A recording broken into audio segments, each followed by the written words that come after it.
Welcome to Previously on X-Men. The podcast that looks back on X-Men comics, movies, shows, characters, and more. You can find more about this show and others like it at our network's website, radiomeanwhile.com. Other shows on the network include Three Nice Things, where we force ourselves to say three nice things about a movie with a bad and often earned reputation. Radio 64, Video Game Music Remix Radio. And 9021, Here We Go, a 90210 rewatch podcast. And Hilary, should we talk about that now? Well, yes, I think that now is an ideal time. Sure. Is that you're just like asking me to? Hilary and I are going to be guests on 9021. Here we go. Yeah. The 90210 rewatch podcast. I think it's fun because it's like their whole thing is one of them knows the show and one of them doesn't know the show. And then we're going to be guests and I know the show and you don't know the show. So it's like we're a little mirror. And not only do I not know the show, I've never actually watched any of it. I just listened to the podcast. I think that's such a fun perspective I only know 90210 is like a radio drama. Yes. As told by somebody who listened to the radio drama and is now telling me about it at work. So I think we'll bring a lot to it. I think we'll be a good guest. Yeah, we're there for the season 2 finale. Yes, which is a great place to bring in random new people. Absolutely, yeah. I think. Yeah. Share your thoughts on this and upcoming episodes by following us on Facebook and Twitter at Previously on X, and please rate, subscribe, and share the show on iTunes, Spotify, YouTube, wherever you get your podcast. I'm Eric Mickles, known online as Dust vs. Tweak, and I'm certainly not using our Previously on X Twitter account to repost X-Men posts that I post on my own personal account that I think are very funny. It sounds like maybe that is what you're doing. No. On my own personal Twitter, I'll post something about the X-Men, and then sometimes Previously on X will retweet them. Just on its own? It seems like it, yeah. It just seems like, why would you bring that up if it weren't something that you had been doing? With me is my co-host, Hilary Getting. That's me. Hello. Yeah. Hey, today we're talking about the 90s animated series. Hillary's we are. Favorite time when we do this podcast. I love it. I really do. I never have nearly as much to say about it as I do about the other things, but I just so enjoy getting to rewatch it. Yeah. We're talking about the two-parter, Days of Future Past. And hey, Eric, didn't we just do Days of Future Past? Did a episode on the Days of Future Past movie that probably itself could have been a two-parter. Oh my gosh. I cannot believe how long we talked about that movie. Yeah, there was a lot to say. We'll probably just have as much to say when we get to Deadpool 2. We definitely will not. Maybe Mutant X. Mutant X, yes. That's coming up. Yeah, so if you haven't listened to that, go listen to that, because that's us talking about that movie, which for me was 2 hours. For Hilary was 2 hours and 20 minutes. The podcast was longer than both of those. Yes. Some might call it excessive. Yes. Maybe, yeah. Hilary was a little upset with both of us. At some point, you just gotta stop talking. Can't help. I know. It was just like, it was so beat by beat. I just couldn't stop. I know. I just loved it. But we're talking about the Days of Future Past cartoon, which is episodes 11 and 12 of season 1 of this 90s show. And then next time we talk about the animated series, it's going to be the big season 1 finale. Yeah. Their big fight episode. And then we'll also talk about season 1 in general. Yeah. So, hey, you know what? What? This one I watched on VHS again. You did it. Yeah, because I have it on DVD, but I could not find it. I couldn't find it anywhere, and I was like, you know what? Cracking open the cabinet for the VHS. And it was great. I just always feel like it's a more authentic experience when I watch it that way. And then it has like the ending where they're like the CGI things, and my son always thinks they're toys. Oh, yeah. Well, that was probably spot on marketing then. I tried to watch it on Disney Plus, because I just didn't want to be bothered to put my DVDs in. But the episodes were lagging, and then it just stopped streaming. Like, I knew something was wrong during the intro because the transitions between characters was too long. And I was like, maybe it's just me. I shouldn't have doubted my... And then, it just didn't work. So I got up and got my DVDs. I was very upset with Disney Plus. Yeah, well, you can't be using the internet during this whole pandemic nonsense. Especially not Disney Plus. So part 1 was aired in March 13th, 1993, and part 2 was March 20th, 1993. Hey, they aired them in the right order. They did, yeah. That's great. Yep. Part 1 is written by Julia Lewald, and part 2 is written by Robert Skur and Marty Eisenberg. Do you remember March 93 at all? Vividly, yes. Yes, at the time, no, I don't. I can't remember where I am in March 93, so... 93, let's see. If I was... So I was probably, what, 8? You're a year older than me, then yes. Yeah. All right. So I was busy being 8 Yeah, I don't at the remember. time. I don't even know if I knew what Jurassic Park was at the time. Oh, well, I mean, does it even Wow. matter who you were back Yeah. then? Oh my gosh. It's a non existent entity now. Let's talk about the show we're here to talk about the 90s animated series, the Days of Future Past two-parter. Previously on X-Men. So the previously section, when this episode starts, the previously on X-Men, it's very, very focused on the humans versus mutants Yeah. dilemma. Yeah, it took me a second to figure out exactly what they were doing with that because all the previous times, I mean, it's still in the first season, so it's been pretty much like actually what previously happened. But this one was more focused on like thematically. So it Yeah. started, and I was like, am I on the right episode? Because it was doing things from like Night of the Sentinels and like Yeah. that kind of thing. And then I was like, oh, right, because they're going to give us, the Yeah. thematic arc leading up to this. But it just kind of shows you like how strong this whole first season has been with that theme. That they're able to do all of that with so much of the with that previously footage. It's it's very focused. They definitely knew what they were doing. I mean, we haven't seen Magneto since episode 4. Yeah, that's true. He's been That's gone. what I wish they had done with the movies, if you'll recall. Yes, I do recall. Then the episode opens, and the future, a dark and desolate place. Yep. It's always the same dark and desolate place. Whenever we have these kinds of futures, it's always like a city and the buildings are like cut in half at the top. And there's seems like there's always like a large sewer drain that people are walking through. Yeah. I haven't actually ever like exited or entered like a large No. sewer drain in a city. Presumably they exist. Back when I was younger, behind our house we had a trail that had like a little creek, and there was like a little pipe there that you could go in. But it was like you would just walk in and walk out 2 seconds later. Yeah. So if you were in a post-apocalyptic world, you might enter and exit that in a dramatic fashion. Yeah, but you would have to do it a lot. I like that it doesn't open with the Statue of Liberty's head missing, just that she's all rusted and sad.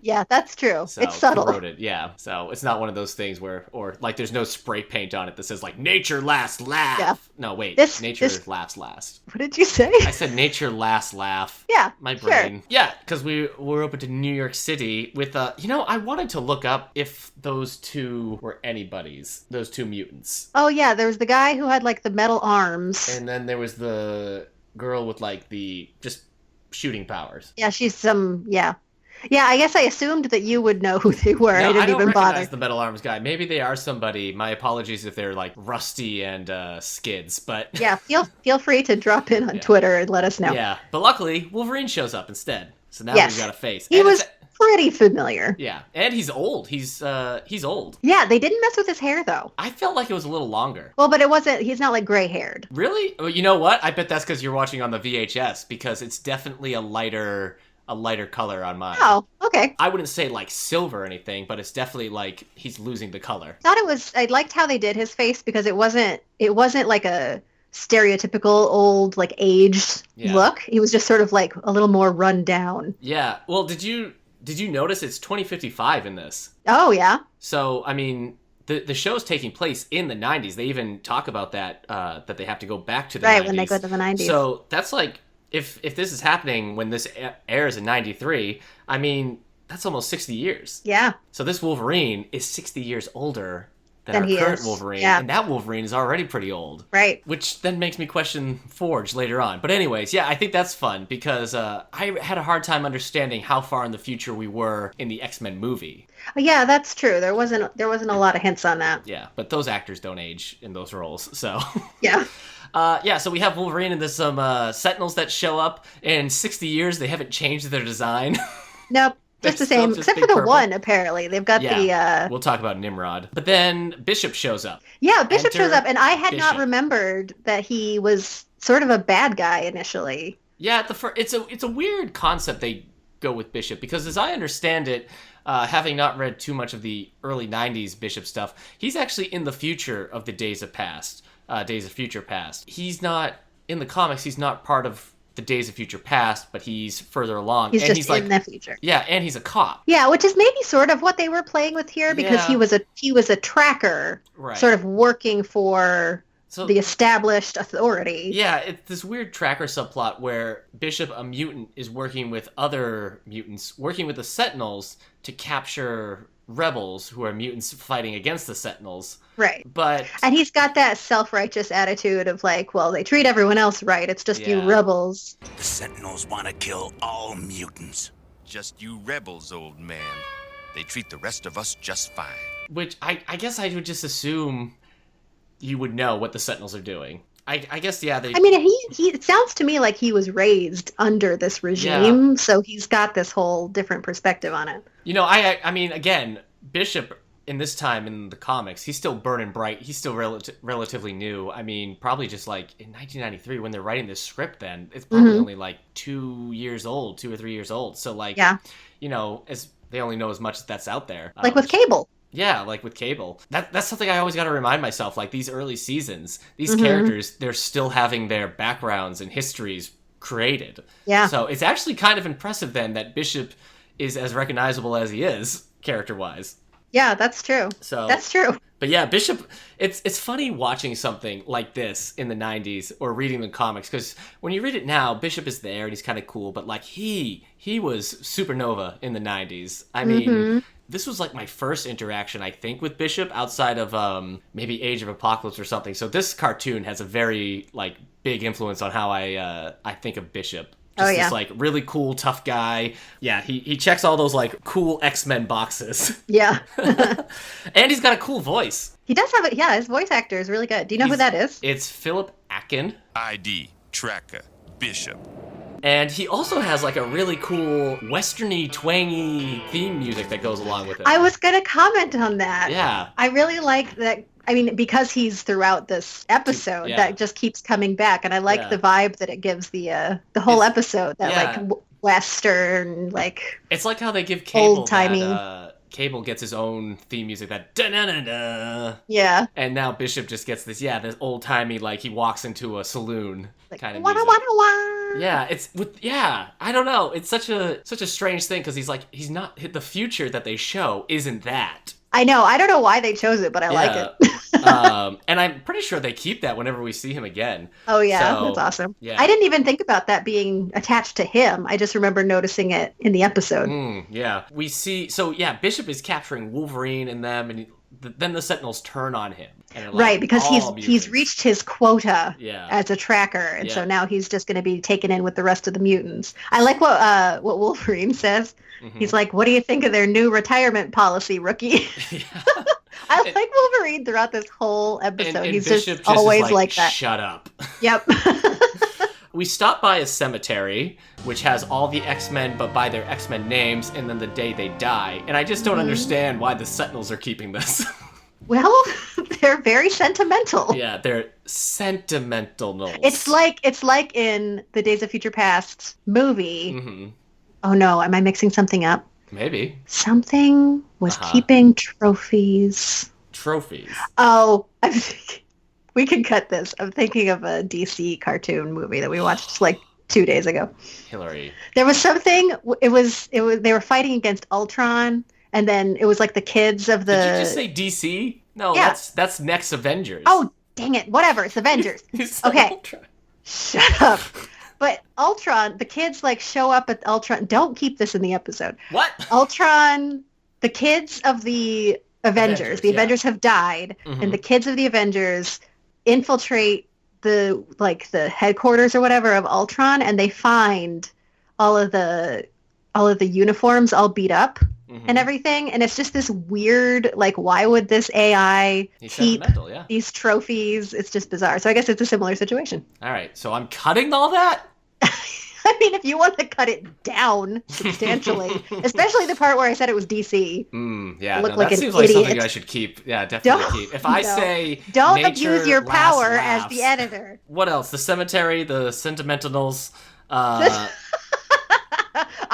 my gosh. I'm going to go out there and tell Nick that you successfully said sentimentals.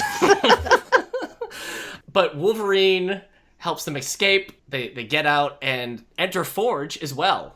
Yeah, which I think he's a cool rendition of Forge. I like him. Voiced by Mark Strange. Say hello to Forge. We must hurry. Whose voice sounded familiar to me besides this, but when I looked it up, I couldn't find anything that I'd ever seen him in. Forge is an interesting character in this show in that he will be very prominent with like the Bishop era future stuff. Mm-hmm. But then in a later episode, we'll see him in the present. Yeah, I was wondering if he ever because he creates he works with X Factor, and he's in like that Alien Invasion episode. Yeah, it's just kind of a weird, especially because it's 60 years. But you know, he's an looks pretty old. Yeah. You know, he can keep himself young. Yeah, sure. He's using the machines to keep himself young. So now at this point, when we find Forge, this is where we get the idea of them having this mission where they're going to go back in time and stop the assassination. Yes, to stop the assassination. And here they do the thing that I like that you don't like, where they acknowledge that this is just a theory and they don't really know. And like they have a whole thing about like, and Bishop is like, that's crazy. I always really like when they acknowledge the craziness of time travel. I don't dislike. What? Last time we talked about this, and several times you've mentioned that you prefer them to just move past it. I don't want to talk about it. We're just going to do the time. Well, yeah, because the more you explain stuff, the more holes you're probably going to create for yourself. But I like that they do call it a theory. I really like that. It's not for certain, and it allows later on in this episode and in future episodes when the future is changed in weird ways that you can just kind of bring it all back to like, well, it's a theory. We rebels have a theory. If the assassination of the 90s never occurred, it's a and theory. Things are working out as because how would they know? This is what I always come back to. Yeah. Like, why would you just assume well, that this assassination is the turning point? Right. In the movie, they are 100% certain. Yes. That it's killing of Trask and Mystique. Thing. Whereas in this one, they're like, we think it is this one point in time. You know what's something that I don't think have ever played with that I think would be valuable in this kind of a storyline? The fact that he's changing the timeline with the help of the present day X-Men. I mean, you're changing the event that you go back to change, but you're also changing the mindset of the major players going forward. That's true. They never really go into that at all, but I feel like that would be more impactful than just like the one split moment where like things separate into a different kind of a timeline. The fact that like the people going forward will be like, let's behave in such a way that there won't be a hideous tragedy. Well, I think that's something that plays out in the comics because it's more long-term storyline. But yeah, I don't think they ever really just by the nature of the show and stuff, I don't think they ever comment on that. And it's not like an apocalypse. They're like, oh, and thank goodness we stopped that Days of Future Past. Now how about this big blue Oscar Isaac over here? He's big and he's blue. You know, they have a time portal here that was created by Forge because Forge's powers is that he can invent anything he sets his mind to. Yeah. Which is a cool power. You can send anybody back, and it doesn't have to be your Hugh Jackman Wolverine. So the movies could have just brought in Forge. Yeah, that's true. And then you could still send Kitty Pryde back, or Bishop, or anyone else besides Hugh Jackman. They just want it to be Hugh Jackman. Yeah. They just want it to be Hugh Jackman. So yeah, also, though, the Bishop, when Bishop first shows up, he immediately recognizes it's a working the time portal. You know, I'm not too sure. I'm not like a Fantastic Four reader or anything, but I wonder if it's because in the comics, Doctor Doom has time portals. Oh, okay. So it's just like a thing that exists. Yeah, I wonder if it's like a Marvel Universe kind of thing. I don't know. I feel like I saw that before in a Hulk storyline, like that kind of design. So I wonder if like that's just for the comic book readers to be like. Speaking of the design, so let's just move forward really quick in this scene. So they talk through how they have to prevent this assassination. Wolverine's going to go back. Bishop decides to take it upon himself to go back instead because he's young and spry and Wolverine's a wimp. So he does this. Wolverine is very offended. Younger, I guess. I feel like he's older than me. Well, yeah, but I mean, younger than however many hundreds of years Wolverine is. Yeah. Bishop is right, and his youth is an asset. You mean I'm too old? He jumps into the thing, and this is what I wanted to talk about because he just like is frozen, like he's on flypaper or something. Like he just jumps in and is just like plastered into the machine for like kind of a really long time. And there's never like the blue blue kind of thing you expect from time travel Right. stuff. He just like sits there and sort of awkwardly watches over his shoulder while Wolverine fights off the is it the Sentinels or is it I think it's just Nimrod? the Sentinels at the time. And then Yeah. the Sentinels are trying to burst in, and then Mhm. and then they mentioned that they have brought in Nimrod. I don't know Mhm. why anyone ever uses the name Nimrod. Yeah, that's a Chris Claremont thing as well. And does Nimrod ever show up again in this cartoon? I don't know. I'm not a huge I don't like that Nimrod design. I don't like the name Yeah. Nimrod. Well, But later they say that he- he's like an updated Sentinel. he is an update. I mean, he has a whole story arc in the comics. At one point, is trying to be human and live his life, and Bastion is related to it. So, like for me, no, Nimrod is not a character I love seeing. I just Yeah. big goofy I don't know, just blocky design, and I've never been a fan of Nimrod, but It's he's like here. who's oh, I guess maybe you don't know. Have you seen She-Ra, the original She-Ra? Because there are these, well, I think they're on He-Man too. Maybe I don't remember. One Okay. of the two. There are these creatures called what are they called? Mechanoids or something. They're like these robots, like a race of robots. Mhm. And they have that similar like weird like really squat head with like the neck that's sort of slanted. Mm. That's what made me think of. He's so 80s. Yeah. His design is very 80s. So there's two things that we should know about Bishop in the past. One, he has a little device on his arm that keeps him there. It's like Yes. time, whatever they call it. So as long as that's attached to his arm, he can stay in the past. Yeah, because otherwise he'll immediately get sucked back to his present. Right. The other thing is he has amnesia. What year is this? Why am I here? I can't remember. Yeah, nobody said that was going to happen. Nope. Yeah. And it never happens again when they time travel. Just for this episode, probably because you're just doing a two-parter and you need to stretch out the time. Because it's I only guess so. 2 issues. But But still. yeah, so he ends up back. He's in the 90s. I love that. Like he ends up in like sort of a rundown part of the city, He thinks and he's like, still- "Oh man, Yeah. it didn't work. I'm Yeah. still in the desolate future." Of New York City, early 90s. Yep. They mentioned it at the beginning when they're talking about the plan. The person Right. who did the assassination is an X-Men. Yes. And so Bishop doesn't Yeah, and believe that's that part of the Wolverine reason will be that- able to pull the trigger. Right. That's part of the reason Yeah. why Bishop decides he's the one who's going to have to do it. I'm going. You couldn't handle me, old man.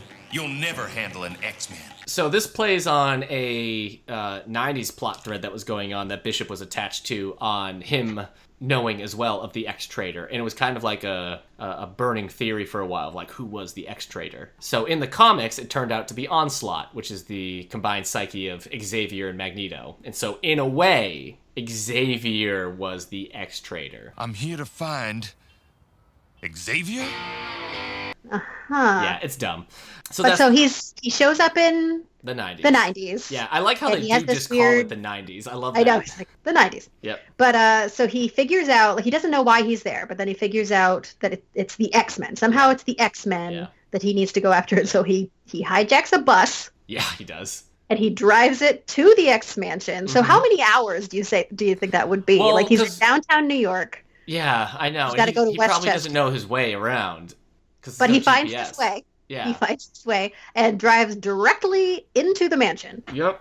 Knocking Yeah, enough down- time passes that we had to cut to Gambit and Rogue visiting Beast. Yes, I In really jail. I love that. I just love continuing to check in with Beast, Yeah. who's like, I'm gonna do this. This is the way I'm gonna, fight my fight. Mhm. Hanging out in jail. I love Yeah. it.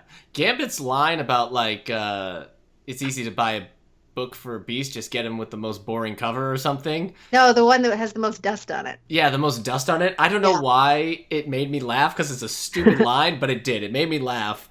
It's funny. I like the camaraderie. I mean, this is Yeah. one of the strengths of the show. They Yeah. just managed to cram all of that familial feeling in Mhm. just little moments like that. Gambit apparently shows signs of being afraid of being in prison. Yeah, or just being upset by it for some reason. Yeah, I love that moment because he runs out.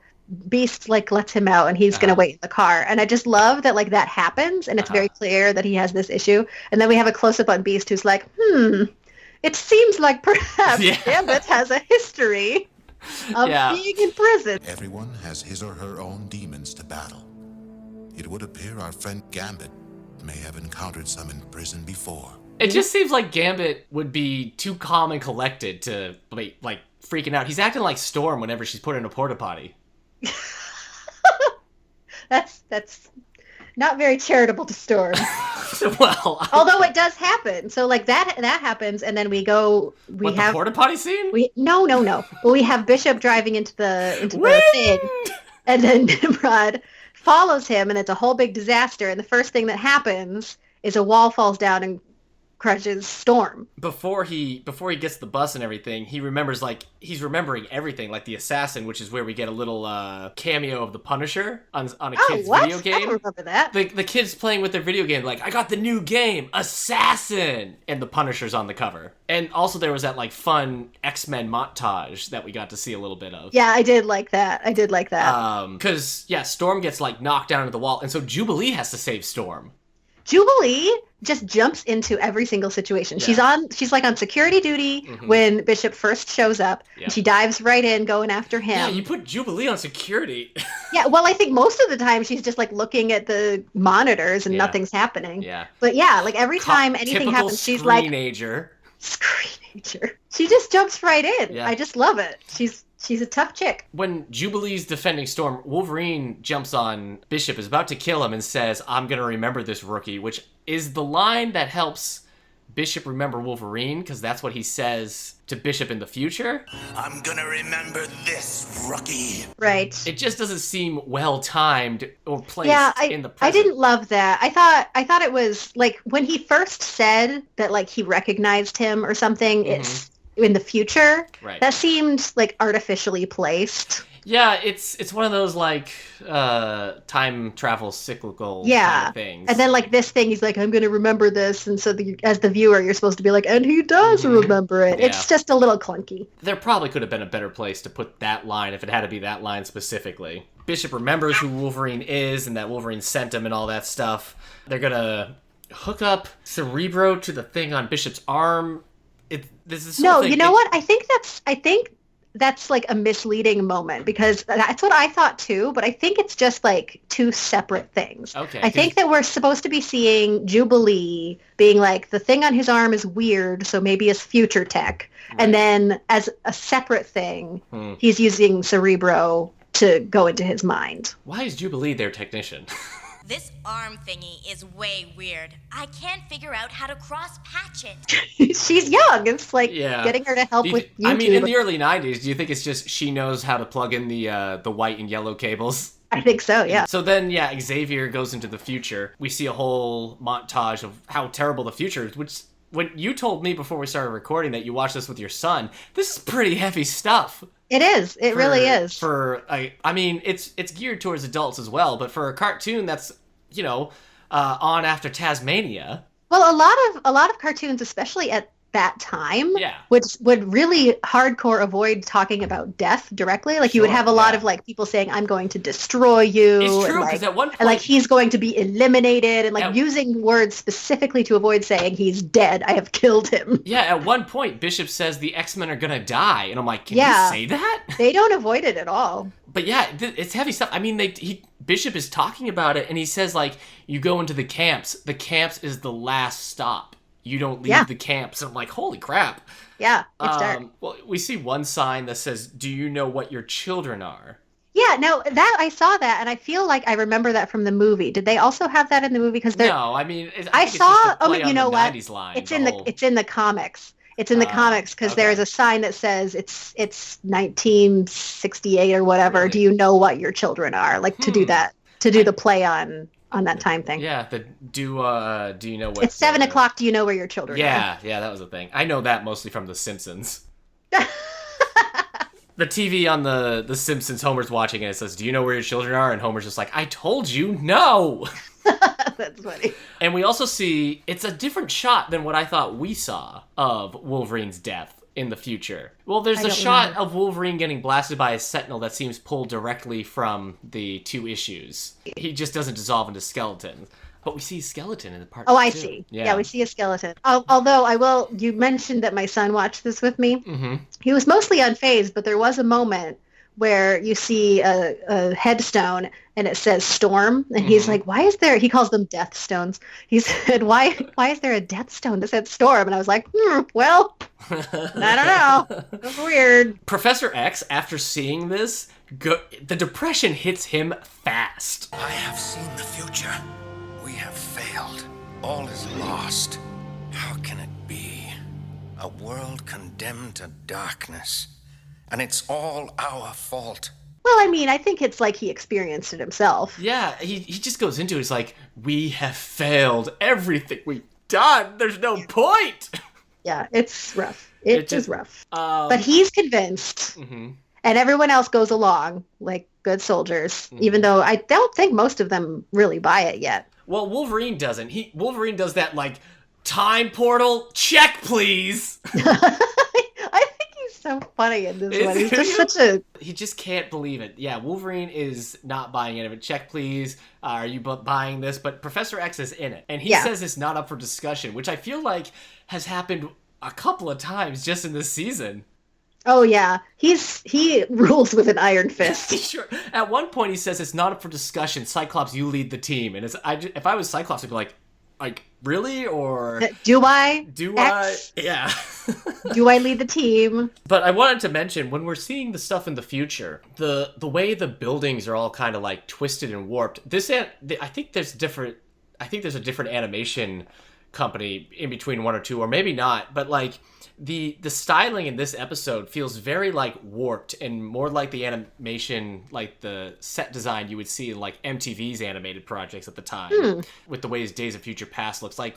They're just all like warping up at the skyline and all this like weird colorization that, I mean, maybe was very intentional for their future, but it's just kind of interesting. They don't walk in just yet because they're talking about traitors, and oh, right. Cyclops is like, well, it couldn't be Jean. I know. And it's just like, okay, well, could it be Cyclops? And also, shut up. Nobody's even talking about like who specifically it could be. They're just like, there's a traitor among us, and he's just like out of nowhere. Well, it's not Jean. But then she's Jean like, says, like, shut up, maybe it is. Yeah, she says, I have a dark side too, or don't you remember? And I wonder, because they did season 1 all together, maybe they just never thought they would ever get to like the Phoenix storyline. So maybe they thought it was in the past for her. Yeah, I wondered about that. I was like, I mean, clearly this is referring to Phoenix. Yeah, they didn't start doing the Phoenix episode till season 3. So, and that became like a 5-parter, so maybe they just didn't think about doing it because it was so dense. And so they just hinted at it. But yeah, this is where Rogue comes in. She's just like, what's up? And then Gambus. It's like my favorite line. Everyone can relax. Everyone can relax. Gambit has returned. And you know what? It made Kendra laugh too. She just, oh my word, it's just so funny. Everyone can relax. Gambit has returned. And I think what I love about it the most is that he doesn't know that anything intense is happening. Like, this is just like how he walks into the room in any given situation. Yeah. But he's the traitor. And Bishop shoots him. Yep, as soon as he sees him, Bishop recognizes this is him. Yeah, did you get end credits between the two of them? No, I didn't. I got the to be continued, but then it went straight into the next one. No, it says do be continued, end credits, so kids had to wait for a week to see if Bishop really shot Gambit. No. Kind of like Gambit's who shot Mr. dead. Burns. Yes. Do you remember that? Did you see that when it happened? Yeah, it was a big, like, that whole summer. It was like in the newspaper, like, I know, Mr. Burns. I love it, and there was always like all these different like ideas of who it was, like little vignettes of what if it was this person. When they finally revealed it, it also made the paper. So yeah, I remember that being a big thing. How many more Simpsons references can we throw in? I know. I mean, it's the 90s. They're X-Men and Simpsons. They're riding high together. Yep. Yeah, because now what happens is that's how that episode, part 1, ended with Bishop saying you're the traitor and shooting at Gambit. Cut. Episode 2 opens with Rogue and Gambit driving in their convertible on their way back to the mansion. Yeah, I think that is such an interesting narrative choice. I find that fascinating because like the most obvious thing to do is you have the scene end. Right. And then the next one, you have the scene open. But they take it a step back to before they've even entered. And you see from their perspective before this event happens. I think that's so interesting. I wonder what, like, kids were thinking. The ones who, like, watched the episode 1 week and are now coming back. Oh, like, yeah. if they're just like, stop showing me this, get back to it, you know? Yeah, seriously. Or like, what's happening? Like, is this Yeah. later? Like, Yeah, they're connecting it. So yeah, it's one of those things that you wish you could like go back and just like watch it happen in real time. yeah. The flirtation between these two is off the charts right now. Yeah, they have amped it up. Because she's saying all this stuff about, good old, and he's like, why, do you want to teach me sometime? And he says, I could teach you a few things if you ask nicely. Yeah. And it's just like, come on. And again, Rogue gets upset. Don't you ever get tired of listening to yourself? Not when I'm talking about you, Cher. Ow! Flies off, leaving Gambit in the convertible. This is the second time now she's left him in the convertible. Though he's a She lot just flies more... right out. He's not like, where are you going? He's just like, I'll park the car. I know, he's like, don't worry, Rogue. I'll park the car. Yeah, I don't know what these two are doing Oh, right it's now. so funny. Well, it's a lot less contentious this time. The first That's time, true, yeah. it was like he was flirting with her, but she was like, shut up. Yeah, she but this was not having time, it. she's Yeah. definitely in on it. They cut back now, and Bishop shoots, and Rogue just jumps into it. And she could take it, which I think we're supposed to be a bit worried about, because when they were looking at his gun in the first episode, they're like, if this is what we're up against, we're in trouble. Right. She dives in front of it, and then he shoots again, and he hits Gambit this time. Yeah, and they take him out, and I'm just kind of like, maybe set your gun to kill next time. I know, if that's yeah. your goal, because they even say like it's lucky it was set to stun. I'm like, Right. What's your mission, Bishop? When they said that, I was like, really? Why? Is it Jubilee who says you tattooed freak? Gambit's one of us, you tattooed freak. She calls him a tattooed freak. He's Which- got just the one, which I don't even know if it's a tattoo. It always strikes me as the kind of thing that like it's like a scar, like someone cut it the there. tattooed that like Sentinels and future humans give to mutants to mark them as a mutants. So that's actually like something really rude there, Jubilee. You better Sorry you check were yourself, marked Jubilee. for death. But yeah, so everyone is very offended because Bishop has declared that Gambit is a traitor, and they can't fathom that this would ever happen. Bishop calls him an assassin, and Gambit's like, did you say assassin? Which I wonder, is that a reference to his assassin guild? Yeah, I thought about that too. Thieves Guild thing. I know you're the assassin traitor. And it's just like, stop giving him titles. Just pick one thing and call him that. Like, Call you him the one assassin, thing. traitor, you thief, burglar. Once they've kind of gotten into this conversation, Gambit is very offended, obviously. Right. And he says, what do you even know about this guy? And Wolverine gets up in his face and says, only a little more than we know about you. Yeah, the Which I whole, think is such a good line. it's you've never been straight with us kind of stuff, and it's very much like, yeah, you do have a dark, a mysterious past, don't you? Yeah. Bishop is telling them again about the future, and so we get another montage, but with new footage, we see now that the Sentinels are also like attacking humans and just being used to create a new world order. Right. And Yeah, it's not like the Sentinels turn on mutants and then they turn on humans to stop mutants from happening. Right, yeah, which I thought was kind of a shame to not have that extra layer. Yeah, Of I it like that a being- lot in Days of Future Past, where there's like people who are genetically disposed to having mutant children. Right, yeah. I like grandchildren. that as like a step to Yeah. make it makes sense with like their programming Yeah. extending to that rather than just the easy like and then they took over the world. But we see Madam President's roof taken off. We see a shot of Cyclops and Havoc fighting together. Oh, we did? I missed that. Yeah, Havoc's in his like 90s jacket and everything. It's a cool shot. But there's also a shot, I forget who's talking. Maybe it's Rogue and Gambit are talking, and Xavier just kind of like Harvey Birdman's into the shot. Like there's no like slow roll over there. He's just like, he's not there, and then he just zooms in. It's a hilarious shot. The professor is pretty proud because they don't know who is assassinated. Right. They only know at this place. I It's think someone in because DC. Bishop can't remember, and Xavier's like, it could be me. And I'm like, Yeah. okay, Xavier, calm down. It wasn't intended as a joke. I've devoted my life to helping mutants and non-mutants live together in peace. I know.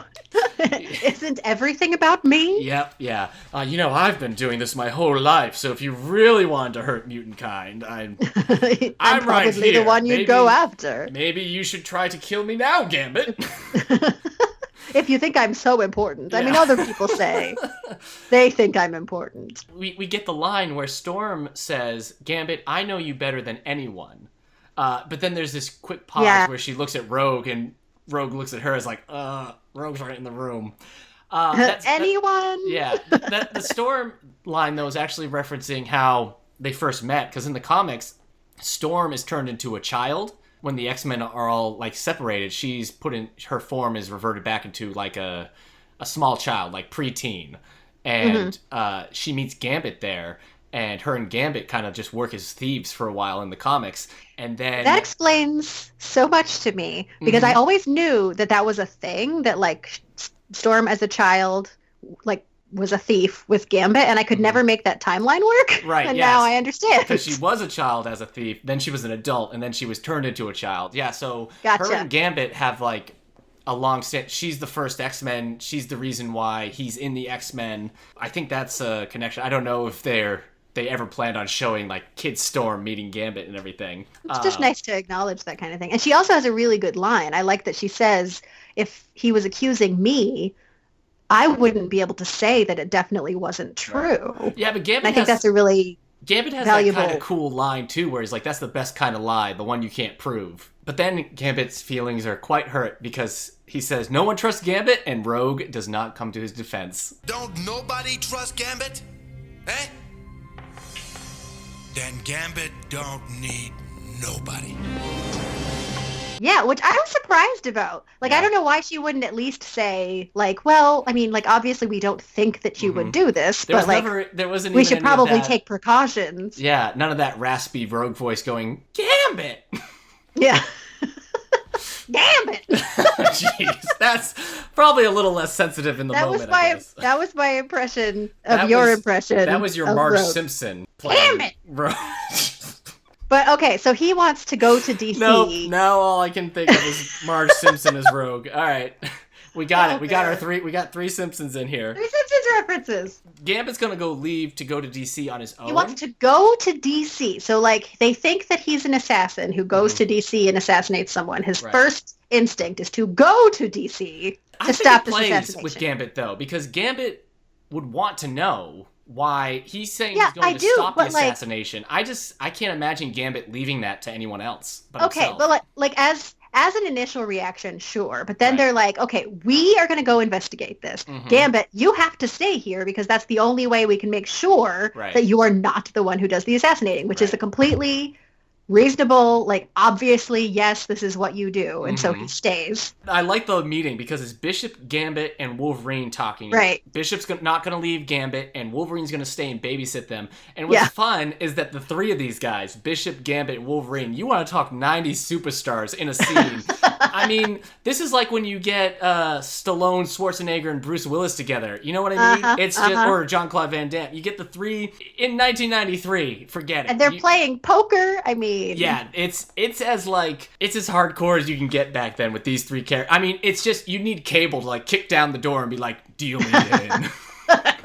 Yeah, the other X-Men go, and we meet we see that the Brotherhood is officially like formed now because we've Pyro and Avalanche before, and they were working for Mystique, but this is the first time that they're like in this gang now, and I think this is the first. No, we saw Blob in Slave Island. Okay, I couldn't remember if we. So now we have Avalanche, Blob, and Pyro, and we see someone we assume is Mystique, but I don't think we get like an actual shot of her yet. We just hear the voice.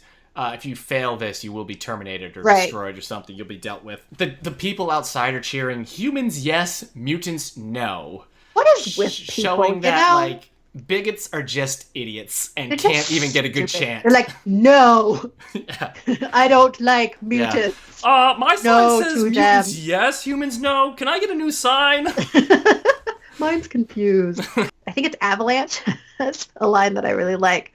He says, "We'll bring the house down and the Senate too." There's some at one point. I'm skipping ahead, but Rogue sees Bishop running into the Senate, and she's like, looks like he's running for Senate. He's running for Senate. Oh my gosh. The puns are in full effect here. I dig it. We haven't asked, where does Wolverine go? I go where I want to go.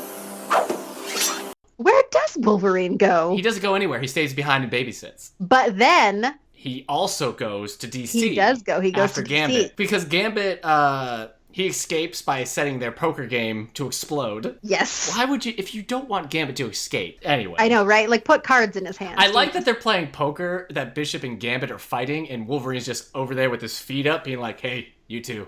Yeah. Get it out. Now sit down, both of you. Or cards won't be the only thing that gets cut around here. He's living up that babysitter. He's full babysitter there. But yeah, so Gambit is just insistent that he's going to go to DC, and it's just infuriating to me. Because if you don't want to assassinate someone in DC, don't go to DC. Xavier just is straight up lying to the Senate, though. I mean, it becomes a stupid cartoon kind of Senate thing where Kelly is just like, you answer the question, you're not here, and all this stuff. And at first he's like, so you've had no contact with renegade mutants? And Professor X is like, no, I don't even know. What are they called? The Q-Men? No, never met them. I don't think so. Yeah. And then, then it just becomes like, they attack, and Jean and the other X-Men, Cyclops, they go out to stop them, and there's this big, kind of well-animated fight between the Brotherhood and the X-Men. Mm-hmm. Rogue outsmarts Pyro by flying so high up that the fire has no oxygen. I like that, yeah. They freeze Blob into the water, and then Pyro can't get up off he keeps falling on the ice. Yeah. Bishop goes to blast them, and ends up taking out a building along with it, because he's so 90s cool. He's very hardcore. Jean is holding up the building from crushing a child, but she can't hold it. It's too heavy, so Rogue comes in and holds it up. And I was like, so Rogue is physically stronger than Jean is mentally. It's too heavy. Yeah, that's interesting. At least at that stage. Yes, at this stage. I'd buy that. It's so funny. Wolverine's the one who rolls in and gets the kid. Yes. And then he just cuts and he's just like, this do kid's something. Crying, do something. And he just word. hands it off to, I think, Jubilee. I don't remember. Just killed me. This kid's crying, funny. Do something. It's just so good. He's not trained to handle this situation. Yep. Like, you just take this. And then Rogue has that other funny, because they're looking for Bishop, and so before she says the running for Senate, she's like, do you see Bishop? Rogue's like, I could spit on him if I wasn't a lady. Yep, good, solid Rogue line. Rogue line. It's a good thing Gambit shows up, because he's the one. That's true.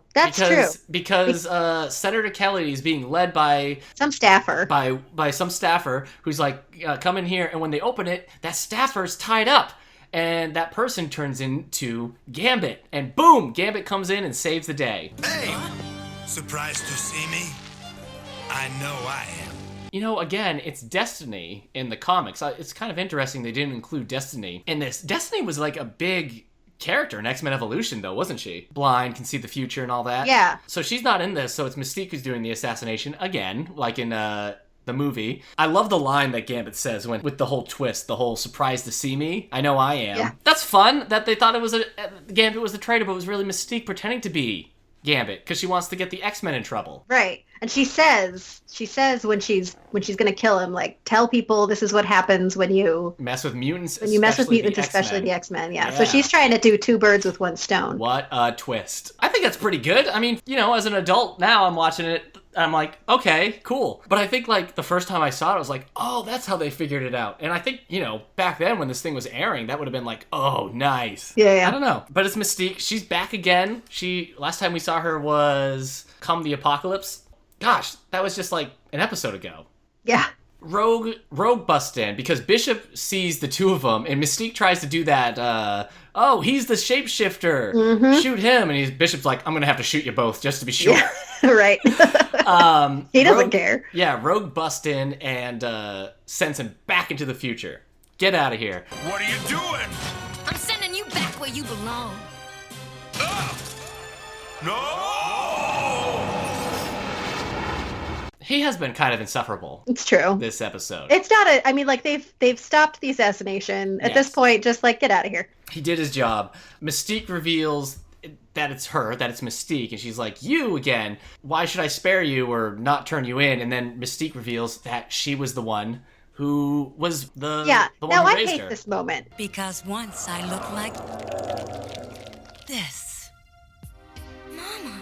She is constantly tricking people into thinking that she is other people. So, like, why does Rogue believe right out of the gate not like, oh, great, you're pretending to be my mom? Mystique says some things, or at least, like, that's what I had you call me when I first met you and stuff. So maybe Rogue is believing her because of what she's saying? Yeah, I guess. But, yeah, seems like at least there should be, like, a beat where she's like, wait, are you just... And then she could be like, oh, I'm convinced. You know, I was talking about how I had issues continuity-wise with Mystique about to right. turn Rogue into a slave for Apocalypse and all this stuff, and it felt like maybe it was stuff that was going to get retconned later. I kind of forgot that, like, it's explained here. Yeah, they address it directly. They cover their bases. So outside of Mystique, and I mean, it all kind of tracks. It's weird, but, like, she says that she came to kill Senator Kelly to advance Apocalypse's goal for mutant kind, which is to make them the strongest, survival of the fittest and everything. So Apocalypse doesn't realize he's going to ruin everything, even his own plans, by doing this. This Mystique is still working for Apocalypse. Said something like, he made me what I am, which I don't really get. And I'm pretty sure we never see that again. Yeah, well, she immediately says after that he gave her purpose. Yeah. So I wonder if maybe it's just that. Because, I mean, it has kind of felt Mystique has been a bit without purpose this season. Yeah, just like meandering. She says she was willing to turn Rogue into Apocalypse's slave because it was the only way I could be with you again. Yeah, which is like terrible mothering. Yes. As a mother, Hilary can attest, don't turn your children into mindless slaves. Maybe don't turn them into mindless slaves. Mutant despots. Yep. It can be hard to let them go, but I think I can draw the line at turning them into mindless slaves. So anyways, my apologies. Apparently there was a plan for Mystique this season. Yeah, I was impressed that they brought that right in there. I like that. And kind of referenced the whole Mystique. You know what's funny? Kendra was watching this and she's like, wait, what? I'm like, yeah, Mystique raised Rogue. She's like, since when? I'm like, oh, she didn't know that? She said she didn't know that, but I'm like, but you listened to the Mystique episode. She's like, oh yeah. And I remember thinking that was weird then too. It is weird.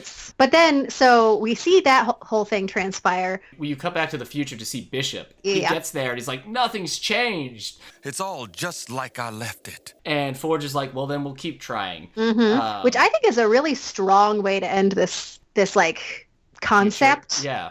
Where, like, you think that he'll go back and something has changed, or maybe you don't see, but you actually see he goes back and it hasn't worked, and he's going to have to keep doing more and more and more and more.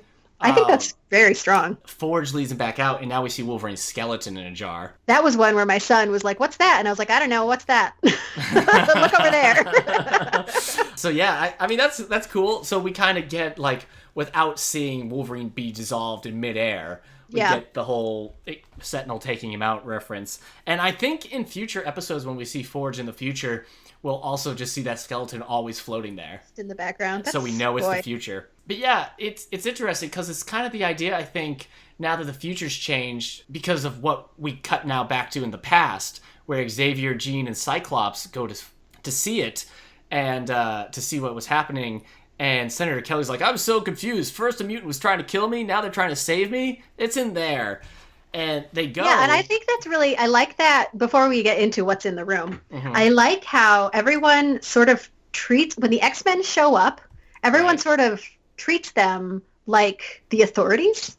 Like, they just sort of trust them. Like, Kelly is trying to shut them down and, like, hates mutants and whatever. But, like, in a moment of crisis, he's like, oh, man, Cyclops is here. Thank goodness. He'll take Love care this of guy. So they go into the room. And they have this whole... Gambit's there. He's been propped up nicely on a pillow because he's been knocked out. So Rogue made him comfy. Senator Kelly... You hear him get attacked, and they go find Senator Kelly. Right. There's a hole in the wall and everything, and they're like, "What happened?" Like, I don't know. Did that gang show back up? That mutant gang? It's like, no, I don't think it was them. How do you know? And I think this is just so cool and smart. I know. He says, "Because my watch has stopped," and I love it. I don't get that. Why does that matter? And then silently, he just lets it drop, fall, and then cling to his chair, and he says, "Because it's been magnetized." Yeah. There's the way he delivers that line, because they give it so much space. Yeah. Like, he doesn't say, like, my watch has stopped. I guess it's probably because of magnetism. Yeah. Like, he gives it so much space. He has that dramatic, because my watch has stopped. And that feels very 90s action movie to me.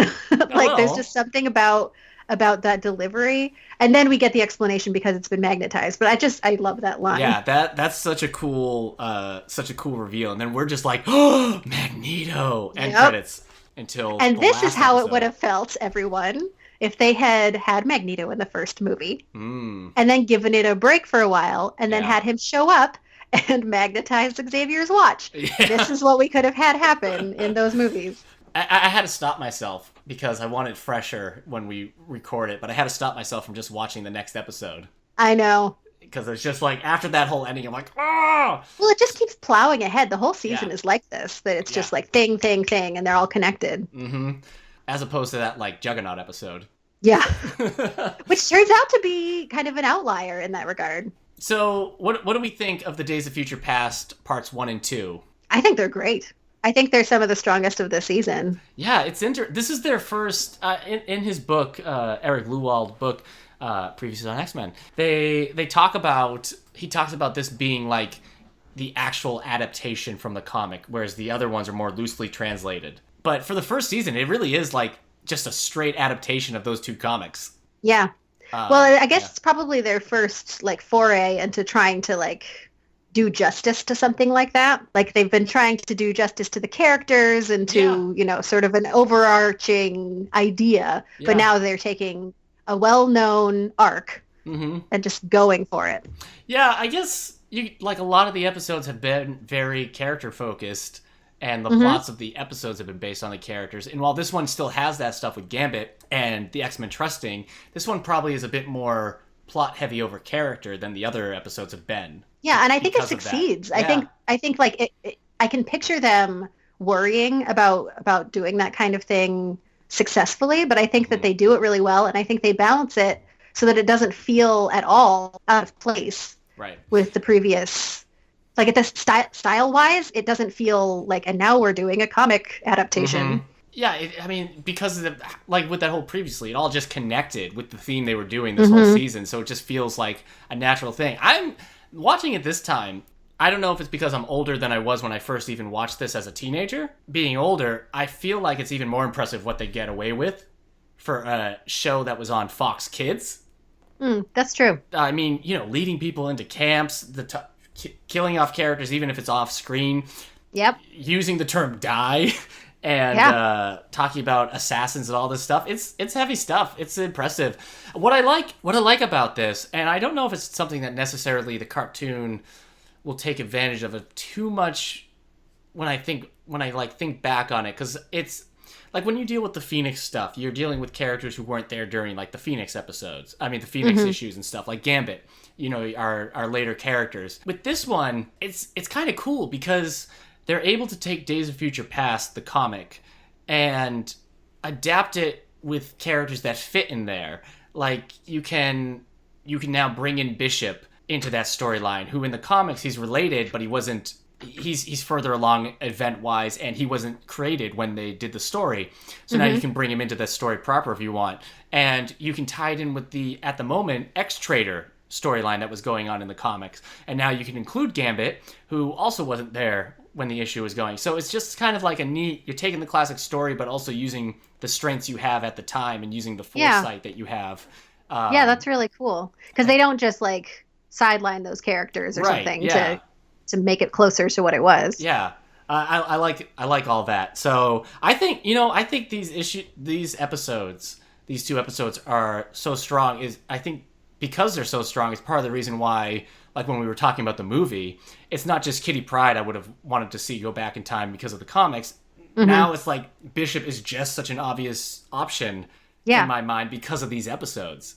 Well, I think it demonstrates what has been a strength for the entire season, that it's just a cohesive piece of work. Yeah. Like they do this adaptation of the comics, and like you're saying, they place it within what they have already created rather than trying to go outside of that to tell a different story. It all still functions as a cohesive whole. And then it takes you back into the Magneto storyline at the very end. Woo! Like they aren't going to conclude anything. They are going to use this as yet another stepping stone in where they're going. Man, it's Magneto, good stuff. Next episode will only be Magneto's third episode. Yeah, see? It's strong. It's a strong use of him. I was talking about how, what was it, episode 5 or 6, whatever it was, it felt early to bring the Morlocks in during the Morlock episode. And I can't also help but think, I get it. I get why they did, and I don't have any problems with whatsoever. But Days of Future Past also kind of seems like a season 2 kind of storyline. I could not believe that this was a first season episode. And I mean, they're using it to springboard into their... But I mean, it makes sense because this whole season has been about Sentinels and the human threat. And that's all Days of Future Past is about. And then that leads to this big ultimate Sentinel fight that we're going to have in the next episode. Mm-hmm. So like narratively, it makes tons of sense. But it's also just something that you think maybe they'd hold on to for... But again, maybe they didn't think they were getting a second season. So they're like, well we got to do... weren't they surprised that they even got to do the show? For them, it was these 13 episodes, get those done, and then more episodes were ordered after that. So, well, I mean, it could be that they wanted a heavy hitter like Days of Future Past to be like, look, see, it's a good show. But like you said, give us more. The flow, it does just like fit right in there. Yeah, considering that it's like, you know, that big storyline, it fits into their own storyline continuity so well. And I don't feel there was no sense of like, oh, we've been here, done this after watching the movie. And then no, not at all.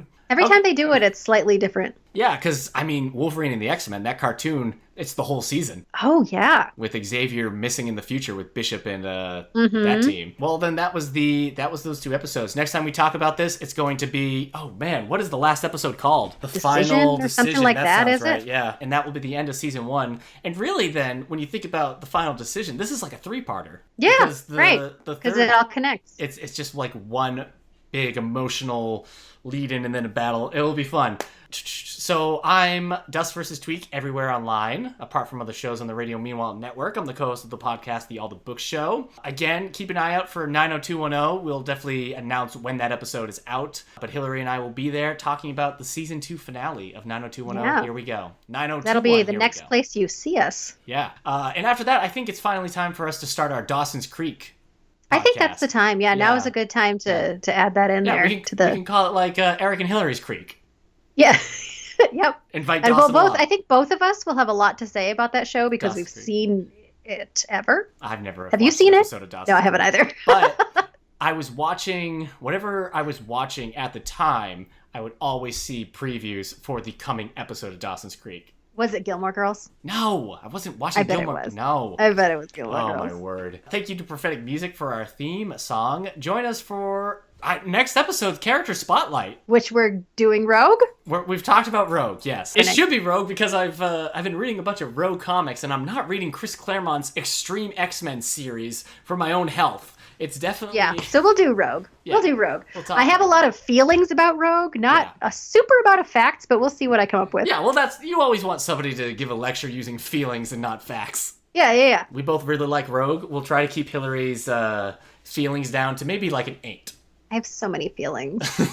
we could talk about the little rumors happening with the Captain Marvel movie too. Oh yeah, she'll now join the ranks of Mystique, Cyclops, and Scarlet Witch. Yes. Again, you can find more about this show and others like it at the network's website, RadioMeanwhile.com. Please follow us on Facebook and Twitter, previously on X, which is also where you can share your own thoughts and feelings about Rogue. Yes, and we invite you to do so. Please rate, subscribe, and share the show on iTunes, Spotify, YouTube, wherever you get your podcasts. Thanks for listening. Yeah, see ya. Did you just snap? I did just snap. I snapped my fingers at the microphone.